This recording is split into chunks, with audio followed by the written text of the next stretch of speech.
selamat datang lagi di video ini. Kalau tadi kita udah bahas break sama continue, kali ini kita akan membahas tentang switch. Switch case ini fungsinya mirip dengan if else. Tapi kenapa kita harus pakai switch case? Kita visit if else lagi biar tahu gitu ya. Jadi contoh kasusnya if dan if else itu setidaknya ada 3. Yang pertama ada yang gini aja. Contoh kasus 1, if condition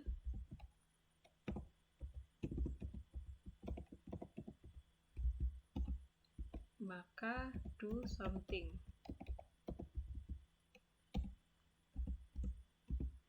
Ini ya banyak banget contohnya, misalnya kamu nyari sebuah angka gitu ya. Kayak password tadi ya, yang saya contohkan di break tadi. Misalnya if tebakan sama dengan password, kamu langsung nyetak cout tebakan Anda benar, lemari terbuka. Ini contoh paling mudah untuk if else. Untuk if, selanjutnya kita punya contoh kasus 2 yang kayak gini. If condition do something alias do action 1, else do something 2. Kalau di sini tadi misalnya condition yang ini nggak terpenuhi, maka kita nggak perlu ngapa-ngapain lagi gitu. Jadi kita cuman perlu nyetak ini kalau misalnya condition ini terpenuhi. Nah, kalau nggak terpenuhi gimana? Ya udah nggak usah diapa-apain gitu. Nah, kalau di sini misalnya condition di sini nggak terpenuhi, maka dia menjalankan perintah 2. Kalau misal terpenuhi, dia menjalankan perintah 1. Contohnya apa? Contoh yang paling umum digunakan adalah contoh untuk membedakan bilangan ganjil dengan bilangan genap. If bilangan di modulo 2 sama dengan 1, artinya si bilangan ini kalau dibagi 2 dia masih nyisa 1, berarti kita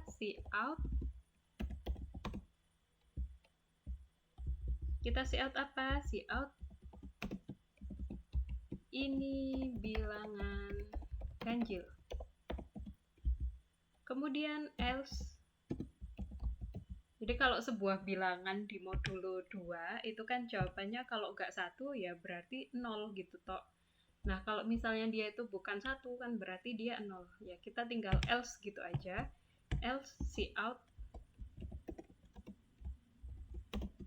ini bilangan genap. Kalau kayak gini masih simple ya. Masih gampang karena conditionnya ada 2. Nah, kalau misalnya conditionnya ada 7 gimana? Contoh gampangnya kita mau nyetak hari gitu ya. Hari kan ada 7, misalnya kita mulai 1 itu hari Minggu.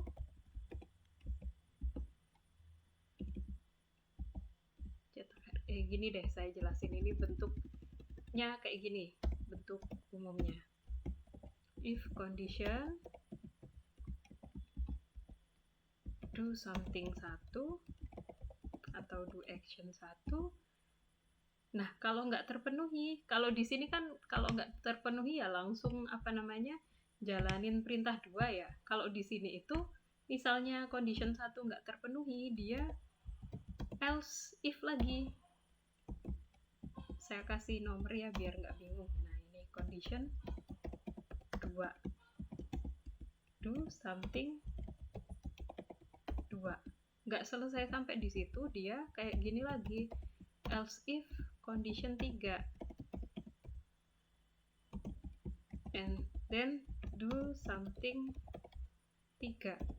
Lah kalau misalnya kondisinya sampai 7, berarti kamu harus nulis if itu sampai 7. Ini nggak efektif, makanya kita perlu pakai switch case.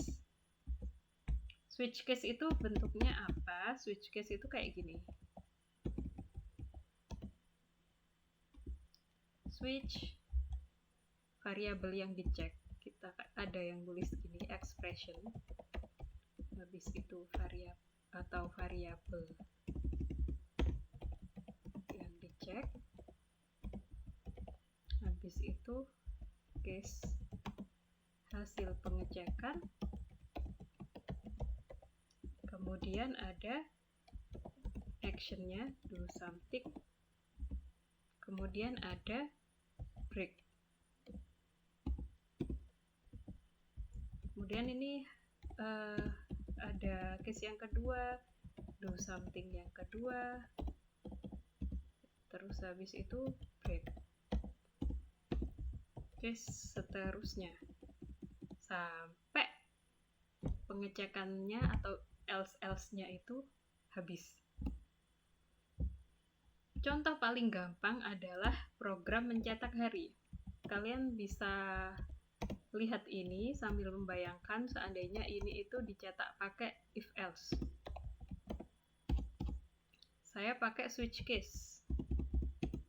Kita langsung bikin programnya aja, contohnya kayak gini. Include IO stream using namespace std.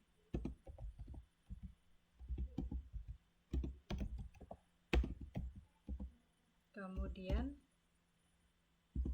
kita bikin fungsi main. Kemudian kita misalnya punya variabel hari. Kita isi 4.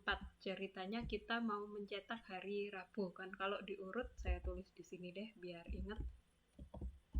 Saya mulai dari hari Minggu itu disimbolkan dengan angka 1, 2 itu Senin, 3 itu Selasa, 4 itu Rabu,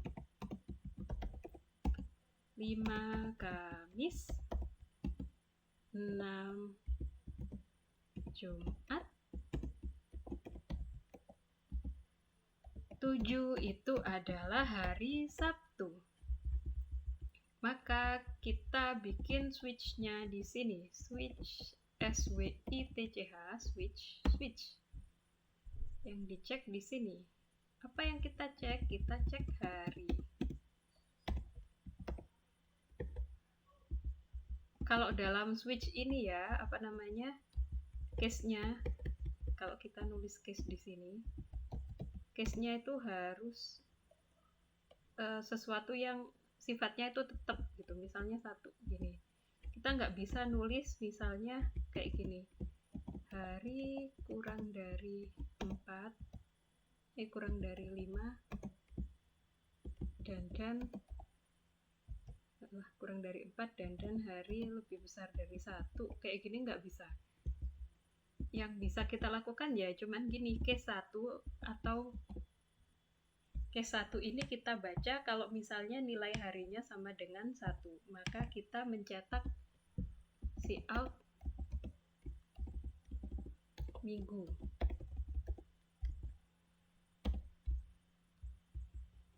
Kita gini deh, cout gini biar ada pengantarnya ya. Hari ini hari, nggak usah end line, langsung kayak gini aja. Di sini yang dikasih end line kayak gitu.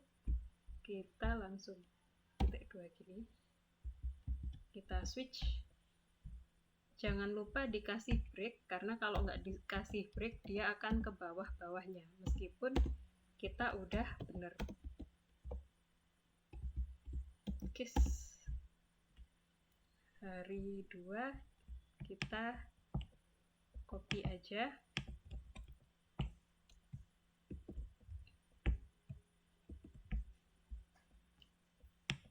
Kita copy lagi.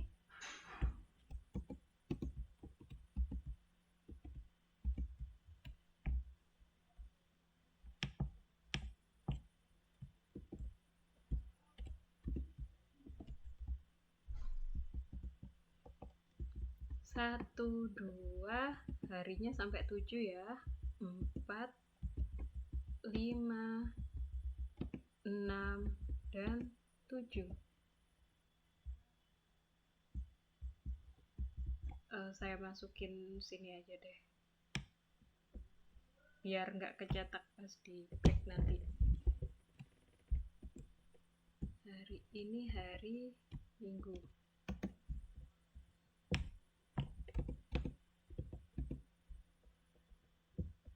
Hari ini hari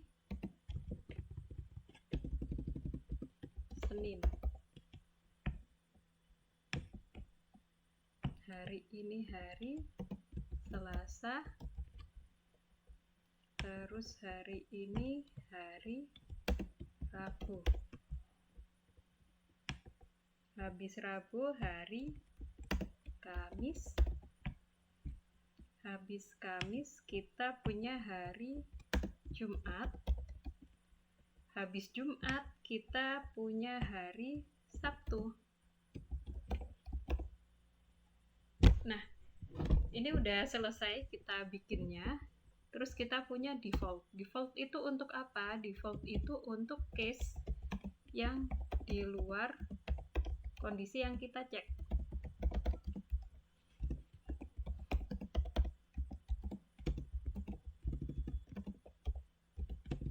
Dalam kasus ini, kalau default terjadi kalau harinya di luar 1 sampai 7.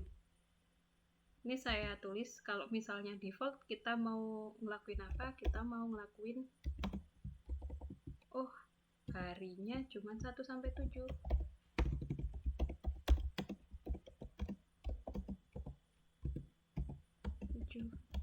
Input kamu ada di luar 1 sampai 7. Endline. Kita cek, kita jalankan ya. Ini harinya itu sama dengan 4. Kita cek dulu hasilnya. Harusnya dia mencetak Rabu. Nah, ini udah bener ya. Hari ini hari Rabu. Oke, kita tutup dulu. Kita cek lagi. Kalau misalnya ini saya ganti 8.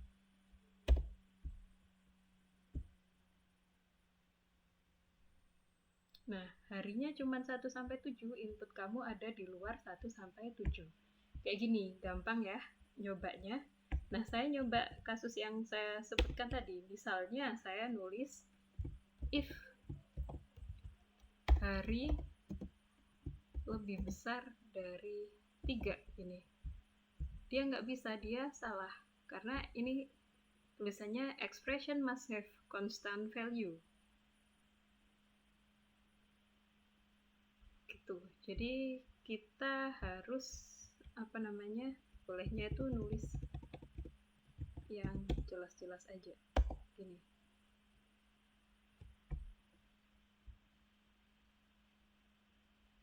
Oke, itu penjelasan tentang switch case. Terima kasih sudah menyimak. Selamat malam. Assalamualaikum warahmatullahi wabarakatuh.